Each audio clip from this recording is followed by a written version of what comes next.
Hello, young scholars. This is Mr. Martirone with your flip classroom to major artistic movements in Western history.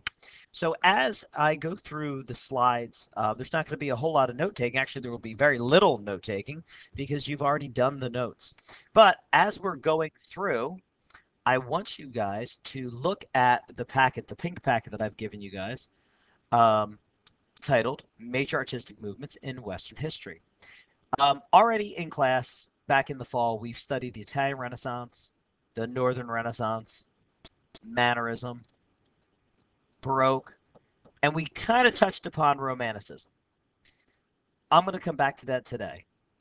And in this episode, we're going to look at Romanticism, we're going to look at Realism, we're going to look at Impressionism, we're going to examine Post-Impressionism, and we're even going to look at Modernism. We're going to go all the way up to the 1900s with this art movement. Now, one of the things I want you guys to notice in your notes is that some of these dates overlap. And I want you guys to understand that each of these art movements is a reaction to one another, and they kind of go off one another. So they are different styles. So you may have two artists living in the same time period, but they have a different genre, and that's okay. So the first movement we're going to look at is called Romanticism. And this movement lasted in European history from around 1790 to about 1850. All right. It rebels against the ideas of Enlightenment and the Industrial Revolution. It glorifies nature and tries to capture dramatic images. So here we have one of our first paintings. And I will let you know which paintings and titles are going to be important for you to know. But this is a painting of a climber. So how is the artist connected to this painting? Well, if you take a good look at it, you're connected to it because you share the same point of view as this artist does. You know, here this climber has climbed to the top of a rocky outcrop, atop of a mountain, and he's looking over and he's seeing the same scene that you are seeing. What is interesting is we don't know, we can't see his face. So we don't know what his emotion is. We don't know if he's exuberant that he reached the mountaintop, or perhaps maybe he's sad, depressed. Maybe he's contemplating jumping. We don't really know. It's a foggy, misty morning in the mountains, so it lends itself to a lot of mystery. Why is this piece romantic? Well, it's a little bit dramatic, and it's invoking strong images of nature. A lot of romantic pieces, guys, you will go ooh and ah when you see them because you should kind of feel the love. All right. Our next image, this is Eugene Delacroix. This is Liberty Leading the People. Now, you have seen this image before. This is a dramatic image of the French Revolution. Now, this image was done in 1830s, well after the French Revolution, kind of one of the later French revolutions. We've seen this in class when we studied the French Revolution. But again, it's that idea of this dramatic moment in history when liberty and democracy, these ideas are merged together. Democracy, like the idea of liberty herself, doesn't really exist, but here she is leading the people. All right. Our next painting, this is by Frederick Church. This is an American Romantic piece, one of my favorite pieces. This one was painted in 1864. This is American Romanticism. All right. This is painted during the height of the Civil War, but it's a serene scene. And those of you guys that are looking at this piece, you know, it's a bright sunset. And it's kind of after a storm has moved through this valley and the sun is getting ready to dip below the horizon. But in doing so, it's illuminated the clouds. It's turned these dark clouds a little bit purple and really illuminated this just vibrant pink. And you connect with this piece. You're looking at this and you're saying, you know what?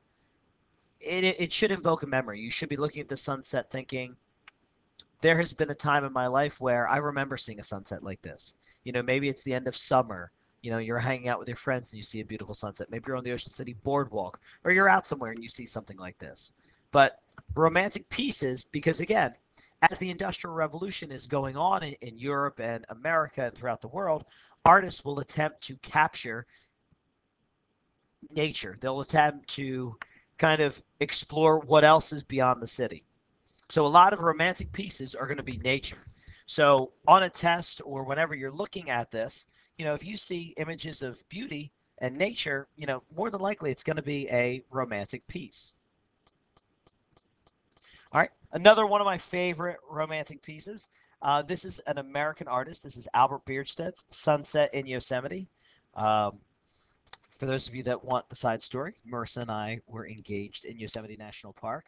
Um, and if you ever come to class and want to see my photographs from Yosemite, just ask and I'll be more than happy to show you. But this is Yosemite Valley. The cliffs here are over 3,000 feet tall. And the valley run, or the canyon, the valley runs from east to west. So the sun late afternoon is setting over these cliffs, illuminating the entire mountain. And down in the front is the Merced River. It is unique. It's a great scene. It draws our heart to these images of the American frontier and the American West. Now we're going to look at the movement of realism. Realism is the reaction to Romanticism. It's the mid to late 1800s. Realism represents the world as it was, and it focuses kind of on the harsher side of living in cities and villages. And the idea here is they want to shed light on some social conditions, and there's going to be a lot of focus on the working class. So a lot of these paintings that you're about to see, they're not ooh and ah paintings. It's not the ooh and ah paintings of Romanticism. It's not the ooh and ah scenery that you think of. All right, our first painting, this is by Joseph Malory. This is called Rain, Steam, and Speed, and this was 1844. So here, this painting depicts the industrial age. Again, it's not the vibrant colors that you would see in a romantic painting, but it is designed to, the artist wanted you to think that you're standing looking at a speeding railroad. Here it is, the speeding locomotive coming at you. Here's the railroad, and you're standing out, in the midst of a rainstorm watching this. Again, nothing great about this image, nothing dramatic. This is actually probably a precursor to Impressionism. You will see better examples of realism in just the next frame. Ah, this guy. Whew. Well, this painting is called The Desperate Man, and this is by Courbet, Gustave Courbet. This is a self-portrait. So here, Courbet, very simply, had long hair. He's pulling his hair back, looking into the mirror as he is examining himself and the detail in the painting. Again, this is a realistic piece. Again, not dramatic imagery. This is the world as it exists. This is what Courbet looked like.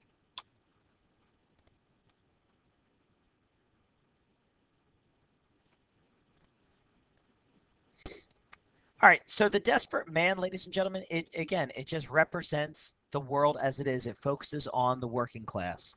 And again, this isn't a piece that you would take, that may take up a lot of your time in the museum. But the focus is on the working man, the common man.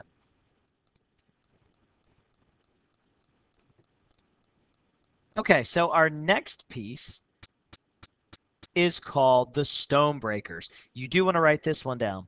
This is also by Courbet. This is in 1850.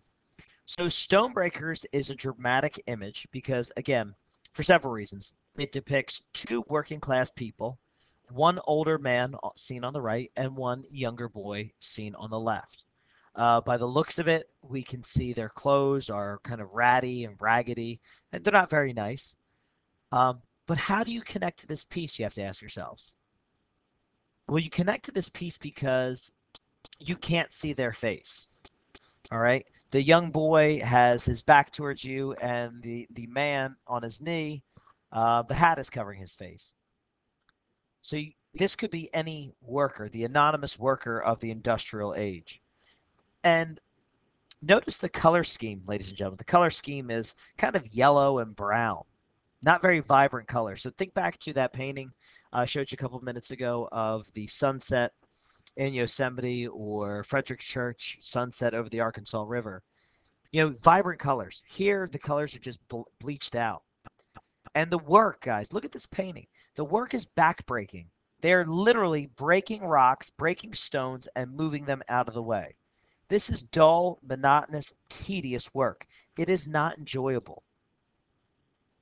So Courbet is depicting, again, this is a clearly realistic piece. So I'm hoping that you're seeing the sharp contrast between realism and romanticism. All right. This painting is also another Courbet painting. This is 1854. This is called The Meeting. And again, nothing real extravagant about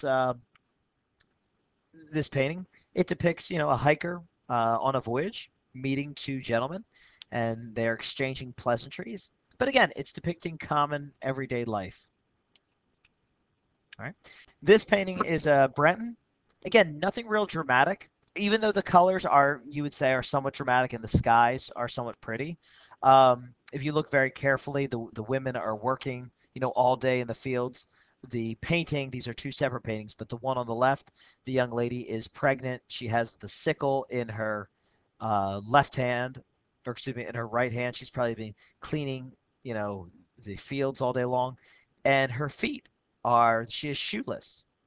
So Brenton in this painting is depicting the hard work of the industrial age, the work of the poor farmers. This painting, one of my favorites. This is called The Gross Clinic by Thomas Eakins. This is 1875. So a couple things about this painting. Again, number one, this is realism. This is depicting real life. It's not glorifying any great images. This painting is actually at the Barnes Museum in Philadelphia. So if anyone ever wanted to, you could take a trip up to Philly and see it. Here you have a doctor who is teaching. He's teaching at a medical hospital. Here you have two surgeons who are performing an operation.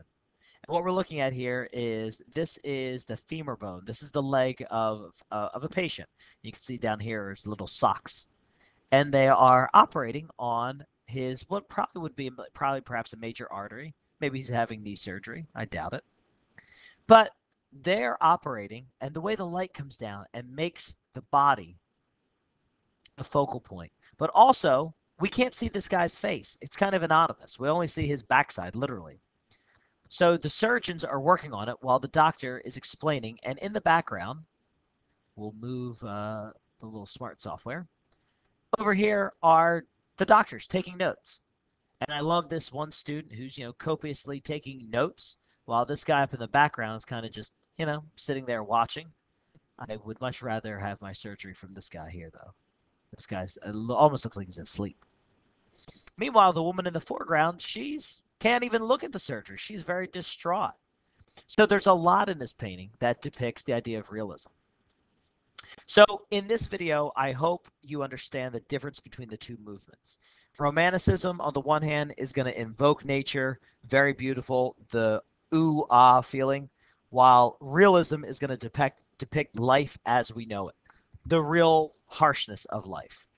All right. In the next video, we're going to go over what Impressionism and Post-Impressionism is. So stay tuned.